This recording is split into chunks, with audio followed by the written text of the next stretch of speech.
নমস্কার, আমি মিঠুন। সবাইকে স্বাগত জানাই মিঠুন মুভি জাদুর আরেকটা ভিডিওতে। গুরুজনদের জানাই আমার প্রণাম, ছোটদের জানাই আন্তরিক ভালোবাসা এবং শুভেচ্ছা। বন্ধুরা, আজকে কথা বলবো প্রজাপতি 2 এর টিজার নিয়ে, যে টিজারটা মুক্তি দেওয়া হয়েছে। যদিও সিনেমা হলের টিজারটা আগেই দেখানো হয়েছিল, কিন্তু সোশ্যাল মাধ্যমে সদ্য মুক্তি পেয়েছে এই টিজারটা।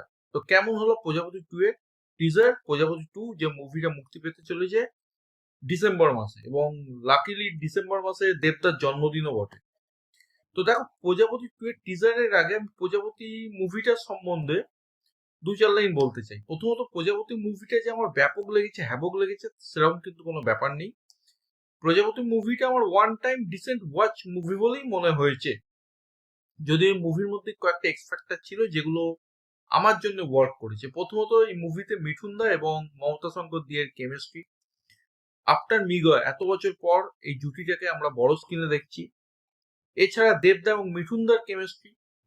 এছাড়া এই মুভির মধ্যে কিছু পলিটিক্যাল জোকস ছিল, কিছু হিউমার ছিল, যেগুলো আমার জন্য ওয়ার্ক করেছে। যাই হোক, ব্যাক টু প্রজাপতি 2।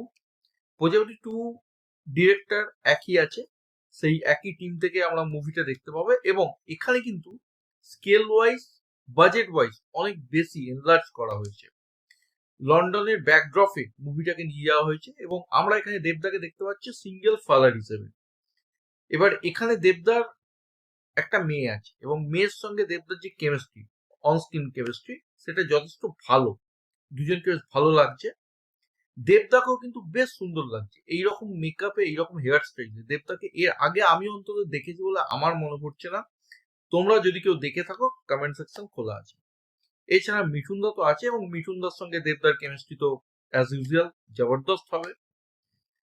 তো লুক অ্যান্ড ফিল, দেবদার লুক, প্রত্যেকটা মানে ভিজুয়ালস, এই মুভির যেটুকু আমি টিজারে দেখেছি আমার কাছে বেশ ইম্প্যাক্টফুল বলেই মনে হয়েছে। গল্প সম্বন্ধে মেকারসরা খুব একটা বেশি ডিসক্লোজ করেনি, কিন্তু যেহেতু ড্রামা মুভি, একটা মিনিমাম গল্পের তো আঁচ দিতেই হবে। এখানে দেবদা একজন সেফ, সে লন্ডনে থাকে তার মেয়েকে নিয়ে, এক কথা সিঙ্গেল ফাদার। এবার তার ওয়াইফের বা তার গার্লফ্রেন্ডের ভূমিকায়, যেটা আমি সোর্স মোতাবেক জেনেছিলাম, ইদিকা পালের করার কথা, কিন্তু টিজারের মধ্যে ইদিকা পালের কোনো ঝলকই কিন্তু আমি দেখতে পাইনি। তো let's wait for trailer. Trailer আসলে দেখা যাবে যে এখানে দেবদার অপোজিটে কোন ফিমেল লিডকে নেওয়া হয়েছে। তবে একটা জিনিস আমার খুব ভালো লাগলো, অনেকদিন পর অন স্ক্রিন শকুন্তলা বড়ুয়াকে দেখে। তিনি একজন প্রতিভাবান অভিনেত্রী, অনেক ভালো ভালো মুভির সঙ্গে তিনি অ্যাসোসিয়েটেড। সুনয়নী বলি বা গুরু দক্ষিণা বলি, কোনটা ছেড়ে কোনটার নাম বলবো, এবং কি কিন্তু ইদানিং কালের কোনো ডিরেক্টর সেইভাবে ইউজ করতে পারেনি। তো শকুন্তলা বড়ুয়াকে অনেকদিন পর সিনেমার পর্দায় দেখে বেশ ভালোই লাগবে। এবং মিঠুন দত্ত অ্যাজ ইউজুয়াল। এবং এখানে গল্প সম্বন্ধে যেটা বোঝা গেল, দেবদা সিঙ্গেল হ্যান্ডেডলি তার মেয়েকে মানুষ করতে চায়। সে কোনো বৈবাহিক বন্ধনের মধ্যে আর পড়তে চায় না, কিন্তু মিঠুন দা চান দেবদার আবার বিয়ে দিতে। তো বিয়ের অ্যাঙ্গেল কিন্তু এখানেও ঘুরে ফিরে আসছে। এবার দেবদা কি বিয়ে করবে? এবং মোস্ট প্রবাবলি মেয়েটার এখানে হয়তো কোনো রোগ থাকবে, তাকে হসপিটালাইজ করা হবে, এবং একটা দৃশ্য কিন্তু আমরা দেখতে পাই যে দেবদা হসপিটালে বসে আছে। তো দেখো, এখানেও যে গল্প হ্যাবক, ব্যাপক, চমকপ্রদ, মানে প্রথমবার দেখছি সেরকম কিন্তু নয়। এরকম একটা অ্যাঙ্গেল কিন্তু আমরা কুচকুচ কোথায় প্রথম হাফেও দেখেছিলাম। আমি বলছি না সেখান থেকে নকল করেছে, কিন্তু এইরকম গল্প কিন্তু নতুন নয়। কিন্তু অভিজিৎ বাবুর একটা গুণ আছে, তিনি পুরোনো গল্পকে এক্সিকিউশনের দ্বারা একটা নতুন মোড়কে প্রেজেন্ট করতে পারেন। তার মুভিতে ড্রামা থাকে, তার মুভিতে ইমোশন থাকে, কিন্তু গদগদে কোনো ব্যাপারটাই থাকে না। যদিও টনিক আমার একেবারেই পোষায়নি, এবং প্রজাপতি আমি আবারও বলছি ডিসেন্ট একটা মুভি লেগেছিল। প্রধান কিন্তু আমার ক্লাস এবং মাসে ব্যালেন্স করা একটা ভালো মুভি লেগেছিল। আশা করবো এই মুভিতে কিন্তু প্রজাপতির মতো বেসিক কিছু এলিমেন্ট থাকবে, যেমন হিউমার। প্রজাপতিতে যেমন পলিটিক্যাল হিউমার ছিল, এখানেও আশা করবো সেই রকম কিছু হিউমার থাকবে। এবং মিঠুনদা এবং দেবদার তো কেমিস্ট্রি অ্যাজ ইউজুয়াল এই মুভিতেও একটা অনবদ্য মানে পরিবেশ একটা সৃষ্টি করবে। এছাড়া কাঞ্চন বাবু এই মুভিতে আছে, খরাজ বাবু আছেন, অনির্বাণ বাবু আছেন। কমেডির যে পার্টটা তারাই আমার মনে হয় যে সামলে নেবেন। এবং আরেকটা পজিটিভ ব্যাপার, এই মুভিতে কিন্তু গান ভালো হওয়ার সম্ভাবনা কিন্তু প্রবল। কারণ মিউজিক ডিরেক্টর জিৎ গাঙ্গুলি।